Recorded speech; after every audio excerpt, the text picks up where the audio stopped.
गांव के किनारे एक पुरानी हवेली थी जिसे लोग भूतिया हवेली कहते थे।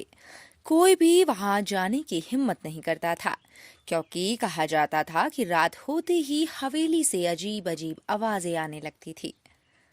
एक दिन चार दोस्त अजय, रोहित, संजय और दीपक ने तय किया कि वे इस हवेली के रहस्य को सुलझाएंगे।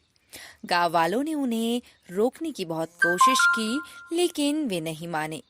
रात के ठीक 12 बजे चारों दोस्त टॉर्च लेकर हवेली में दाखिल हुए। हवेली के अंदर घुसते ही एक अजीब सा सन्नाटा था। टॉर्च की रोशनी में धूल से भरी पुरानी तस्वीरें और टूटी फूटी चीजें दिख रही थी। तभी अचानक एक खिड़की अपने आप जोर से खुली और तेज हवा चलने लगी। दीपक ने हंसते हुए कहा, शायद ये पुरानी हवेली की हवा है, कोई भूत वूत नहीं।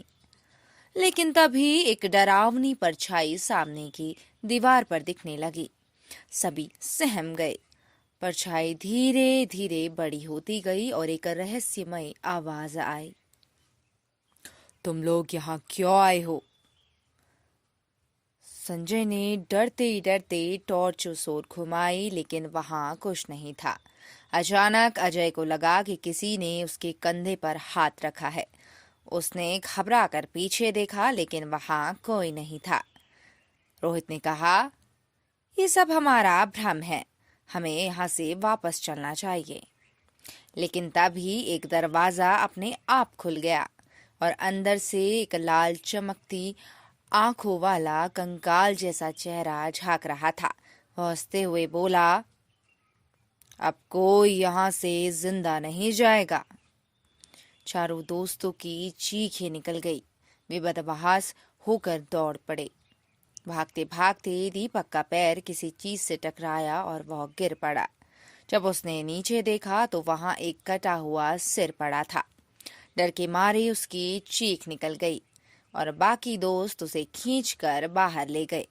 जैसे ही वे हवेली से बाहर निकले, दरवाजे अपने आप बंद हो गए और अंदर से डरावनी हंसी गूंजने लगी।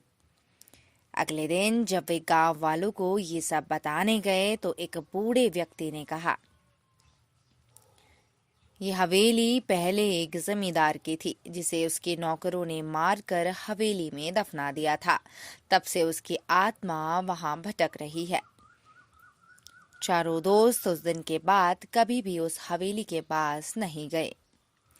दोस्तों, हमें इस कहानी से ये सीख मिलती है कि कुछ रहस्यों को रहस्य ही रहने देना चाहिए, क्योंकि हर जगह जाने की हिम्मत करना हमेशा बहादुरी नहीं होती। कभी कभी वह मूर्खता भी साबित हो सकती है। धन्यवाद। दोस्तों, इसी तरह की बेहतरीन कहानियां सुनने के लिए मेरे इस चैनल को सब्सक्राइब करना ना भूलें और बेल आइकन को जरूर दबाएं। धन्यवाद।